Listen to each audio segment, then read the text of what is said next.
Ndabasuhuje mwebwe mwese bakunzi ba Mr Bucece Tech ijana. Amahoro y'Imana nabane namwe. Uyu ni umwanya w'amakuru agezweho mu karere ka Ngororero mu mudugudu wa Rukaragata. Abaturage bakomeze guterwa impungenge n'uruganda ruhakorera ubucukuzi bw'amabuye y'agaciro.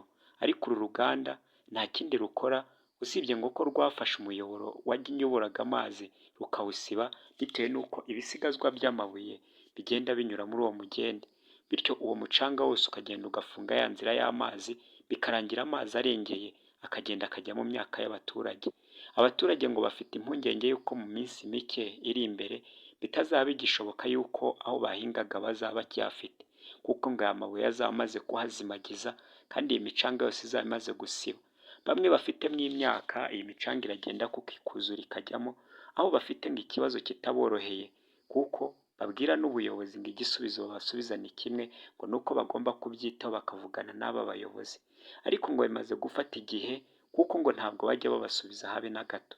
Ariko reka inkuru irambuye tuyibaze Mr Bucece